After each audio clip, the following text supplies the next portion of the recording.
everyone. Robert Ferringo of Doc Sports here once again with Raphael Esparza, bringing you your college hoops handicapping extravaganza.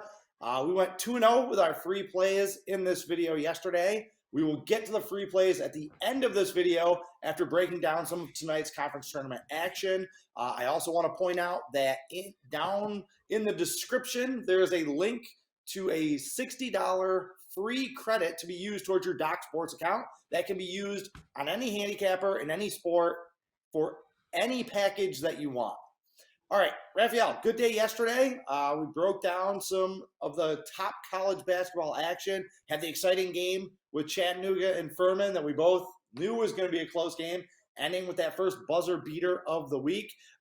We don't still have like a full slate of games because there's a bunch of conference tournaments that don't start until tomorrow, and then even more on Thursday. Got a lot of conference championship games coming up this evening. Do you handicap those conference tournament championship games in the smaller conferences differently than you do the ones in the major conferences? I don't, because no offense, screw the Power Five. I'm tired of let's talk about Power Five in football. Let's talk about Power Five in college basketball. I only concentrate on the games that's on CBS and ESPN. I don't look at that at one bit. Value is value. Money is money. It doesn't matter where it comes from, what conference it comes from, what sport it comes from. Make fun of me that I bet the WNBA. Make fun of me that I went 2-0 in women's college hoops yesterday, but I can't do anything like that. So money is money. I don't look at conferences that way at all. Yeah, I agree. It all spends the same, right? This was always my big thing with the Super Bowl. I'm like, you don't get hero points for winning in the Super Bowl. The money that I win, today in college basketball spends just the same as money that someone makes betting the NBA Finals or the World Series.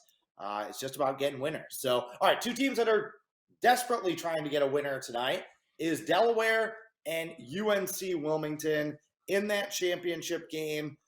Delaware, surprisingly, and maybe tellingly from a handicapping perspective, is favored in this game despite being the lower seed. UNC Wilmington actually tied for the regular season conference championship in the CAA, yet they are underdogs in this game. Raphael, is that a red flag?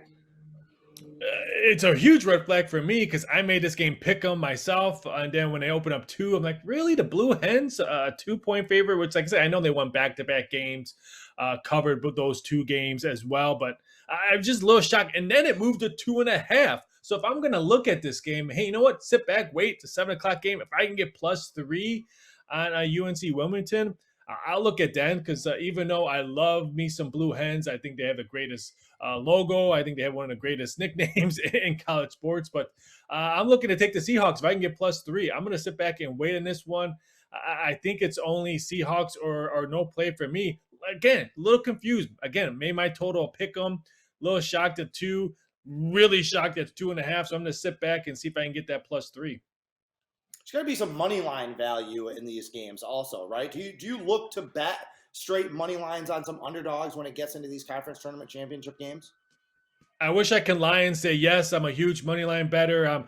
I have an 8-unit money line game of the year odds maker error on a money line play, but I don't play money lines. I don't play money lines on pluses, and I usually don't play money lines if there's a game at -2 and maybe the money line's -130. I think people who do that, it's outstanding value, and I know a lot of handicappers that cash some great tickets, but for myself, I just don't do it. I never have, so I don't want to jump on ship and ride ponytails and do it as myself. But there's some great value if you look at that, especially if there's a 2 and maybe the money lines maybe at -125 because the odds makers are getting a lot of money on a dog money line. I think there's some good value. That one for myself, I just don't do it. All right, forget line value in this game. What do you think of the matchup? Do you see any angles on either one of these teams that you think could play? Any matchups that jump out at you? I think whoever wins the board battle wins this one. I think the Wilmington, if they can control the boards, I think that's why their last 4 games have gone under the total because there's no second chance points that they're giving up. I think that's going to be huge in this game. I also thought maybe look at the under on this one, but I thought there's no value on that one, so I pretty much scratched that total. But again, I think you're getting really good value with the plus points on this one. All right, second game we're going to talk about is up in the Horizon League, Wright State versus Northern Kentucky. I had Cleveland State last night, and Wright State, they didn't leave any doubt about that game. They pretty much dominated that one from start to finish, had a 10-point halftime lead, came out and scored the first 5 points of the second half, and I knew right then that it was pretty much over. Northern Kentucky, look, they beat Fort Wayne last night. Those were the two hottest teams in the Horizon League. I think that Fort Wayne had won 10 straight going into that game. Northern Kentucky is now 14-2 in its last 16 games. The only team that has beaten them since January 15th is Detroit, and they hammered Detroit in the first round of this conference tournament. So, we talked about it a little bit yesterday where Wright State coming into the season was probably the favorite to win this conference, one of the most talented, most experienced teams. But then over here, you have just the hot team, Northern Kentucky. How do you see this one shaking out in this conference tournament championship game?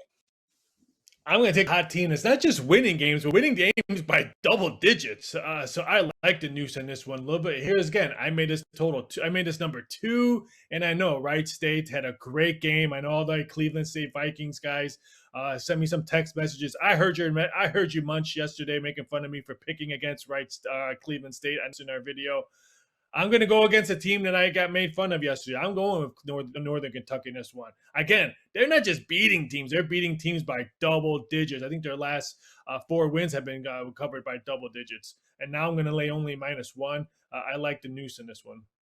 Yeah, the Horizon League didn't have that powerhouse team this year. I still say that Cleveland State is the best team out of this conference. But, this team midway through the season, there were 6 teams that I looked at. I was like, any one of these 6 teams, if they come out of this conference tournament, I think deserve it and could give somebody a scare in the first round. Won't surprise me either way. I'm going to go with Wright State just because, as I mentioned, I thought that Cleveland State was the best team in this conference. Wright State handled them. Wright State is finally starting to play up to their capabilities. They already lost to Northern Kentucky twice this year. I think that Wright State's going to find a way to get this done. All right. So the most marquee game of the night, we're going to talk about in a little bit, that WCC tournament championship game. But in my opinion, the absolute best game on the board tonight is North Dakota State against South Dakota State, the Summit League Championship. All right, we have 2 rivals here, the 2 powerhouse programs, easily the 2 best programs in this conference and have been for over a decade. The 2 best teams, I think, clearly in this conference this year are going to be matching up against one another. If you don't know about South Dakota State, all they are is number 2 in the country in points per game, averaging 87.1 points per game. They are number 1 in field goal shooting. They're number 1 in 3-point shooting. Raphael, they shoot 45% from 3-point range as a team. Okay, North Dakota State, they like to play a little slower pace, more defensive, a little more rugged on the interior. They want to keep the scoring down in this one. They're getting 6 points as an underdog. What do you see in this matchup? Number's a little bit tad high, but you mentioned it. I mean, the Jackrabbits put up a lot of points. Why is this total dropping? Open up at 154, now 150. That just tells me that some North Dakota State money is coming in if this total is dropping. Because if you think if South Dakota State was coming in, that over would probably have stayed the same at 154. Because you figure a whole bunch of 2-team parlays would be coming in, favored and over, favored and over, favored and over. But it's not. I like the +6 on this one. I think South Dakota State does win this game. But I think it's going to be a close battle. They both they split against the spread on their 2 meetings this year. But South Dakota State has won both of them. They scored 170 in their 2 games, 80 I think the first game, and the second game I think they hit the 90 mark on that one. I think the dog covers, but I would not be shocked if the favorite goes on. So I think South Dakota State wins, but give me the North Dakota State to cover this game. Should be a great football game too. They should play football right after this game. Both meetings in the regular season, you're right, they split against the spread, but both meetings were decided by exactly 4 points. The underdog is 6-2 against the spread. To your point about the value of taking the points in this conference championship game, you got to think that North Dakota State, they're going to have that chip on their shoulder. Hey, they got nothing to lose here going up against the clear number 1 team. But I'm going to take South Dakota State, and I'm going to take them by double digits. They've dominated the series. They're 8-2 straight up in their last 10 against North Dakota State. They're 7-3 against the spread in those 10 games. their offensive ability is just, they can turn people's lights out really quickly. I'm going to end. I was betting South Dakota State early in the season, but then I went away from them. I was like, they're scoring too much. They're doing too well. Their numbers are getting too high.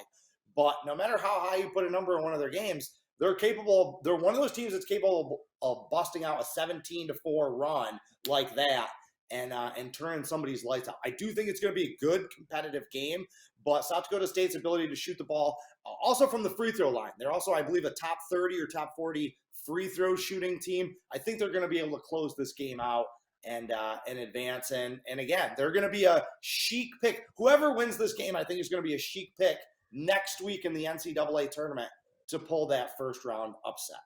Okay, St. Mary's Gonzaga. I feel like we've talked about them just about every video over the last three videos that we've done. But here we are. Gonzaga, they beat San Francisco last night. They were up 20, and they kind of let San Francisco sneak in that back door late in that game. St. Mary's had a dogfight with Santa Clara. Very good Santa Clara team, and St. Mary's just could not separate from them, but they did get that win. I mean, the number here opened at 13.5. It's dropping to 12.5. We know that St. Mary's beat them in the last matchup. Revenge for Gonzaga here, Raphael. How are you handicapping this one? I mean, the revenge should be on the minds of Gonzaga because, like I said, that's their last loss that they had. But I can guarantee you that this game goes over. I had a total last night, and it lost. How did I not catch this total? It's still beyond me, even with San Francisco coming back in the second half, putting up points and hitting the three ball like there was no tomorrow, but still couldn't get it.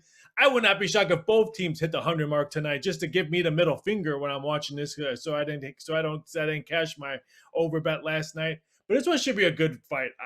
I'm saying St. Mary's covers this one. I think Gonzaga does get a double-digit victory, maybe win by 10 or 11. But I would say wait. This number, if you like Gonzaga, see if it comes down. If you like St. Mary's, see if you can get the better number. I think if you're the better on this one, it's the last game of the night, I do believe. Oh, no, I'm sorry. There's some 10:30 games.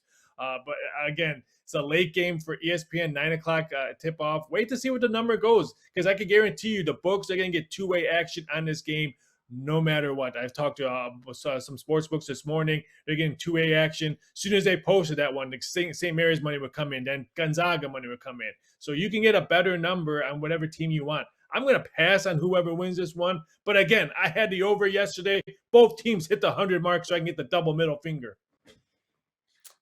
I like your perspective on the over. I do think that this is going to end up being a higher scoring game because I actually do think it's going to be a blowout. Now, look, we've talked about both of these teams a lot. You know, I love St. Mary's. I've been on the bandwagon all season long. And I don't love Gonzaga. I think they're a little bit overvalued, a little bit overrated. That said, you can't deny what they have done against the spread, their margin of victory in conference play, and the capability they have to go out and beat a very good St. Mary's team by 18, 20, 25 points if they want to. These two teams, their last two March WCC tournament meetings, St. Mary's has won by 23 and 18 points. The first game that they won over St. Mary's this year, they won by 16 points. So I think they are more than capable of covering this line. So for me, it's Gonzaga or nothing. But I would say, and you know me, I'm not a big totals guy. I'm in my career, I'm probably 3 in 123 releasing rated totals to my clients. But I agree with you that the over is probably the sharper bet. But again, for me, it's Gonzaga or nothing. I don't want to step in front of this freight train, especially this is a team that doesn't get to play with revenge motivation very often because they don't lose very much. So I expect them to come out and play with a little bit of an edge tonight. I'm not going to be surprised if this is a 20-point game. All right, Raphael, we went 2-0 yesterday with our free plays. Let's see if we can pull the sweep again today, huh? Yeah, we hit the game already to North Dakota State, South Dakota State. I'm a little shocked that this total dropped 4 points. Opened up at 154, now 150, pretty much all across the board. They played each other twice already this year. The total was exact the same, 153.5. And they both flew over 80 points. South Dakota scored in the first game. Second game, they scored 90 points. I just think this one goes over no matter who wins this game. I think we're going to see a high-scoring game. I'll grab this total at 150. I don't think we'll see much more. I don't think we'll see 149.5 or 149. I think we'll stay at 150, maybe 150.5. But give me the over. A lot of points scored in this one. Okay, before I get to my free play, I do want to circle back on something that we touched on briefly yesterday, and that's teams that got swept by their opponent now in the conference tournament, right? So Chattanooga, Georgia State, Cleveland State, and Gonzaga, all four of those teams played games yesterday against teams that they had beaten twice in the regular season, okay? Those four teams went 1-3 against the spread in those games. Now, Chattanooga and Gonzaga won. They beat the team for the third time this season, but they didn't cover the spread in either one of those games. Tonight, the three of the four games that we talked about, Delaware, UNC Wilmington, Wilmington swept both games this season. Wright State, Northern Kentucky swept both games in the regular season, and South Dakota State beat North Dakota State both games this season. So it's going to be interesting to see if that trend holds where the third time a team gets a shot at their opponent, they manage to cover the spread. So just something that we're going to keep tracking as this week goes on. All right, my free play, I'm dipping into the ASUN, dipping into the extra games. I'm taking Bellarmine. Bellarmine -2.5 over Jacksonville. I know this game is on absolutely no one's radar. Honestly, when this game came out yesterday and I saw the number, I was like, I'm not going to bother with either one of those teams. But the more I dug into it, the more I can just get behind the experience and just kind of the story and the karma of Bellarmine. This is only their second year in Division I college basketball. Last year was their first season. They did what a lot of those teams that know that they're going to step up do, which is they loaded up on fifth-year senior guys. They had one of the most experienced teams in the country last year. This year, I think they're maybe 70th in experience, 65th, somewhere around there. These guys are playing with a lot of motivation. Not that both teams don't want to go to the NCAA tournament, but what a great story if Bellarmine can make it to the NCAA tournament in just their second season in Division I. They have the experience edge. They have the best player on the floor. Also, Dylan Penn is the best player for either one of these teams. He's back-to-back ASUN first team kind of guy. I thought it was very impressive that they beat Liberty. I had Liberty in that game. I thought Liberty was going to shut down Bellarmine. They weren't able to. Jacksonville is one of those teams that they've been playing great, but they're just happy to be here. I think Bellarmine is going to punch their ticket, and this is going to be one of those interesting stories that we're talking about next week in the NCAA tournament. So, I would grab that number quickly. Because I think that one moves to 3.5 before tip-off. He's Raphael Esparza. Right? Actually, he's this way. That way? That way. He's Raphael Esparza. I'm Robert Ferringo. Again, we will be back at the same time with videos all throughout championship week. Hopefully, we've delivered you some winners and helped you out with your picks today. Check back tomorrow for more. In the meantime, carpe diem and good luck.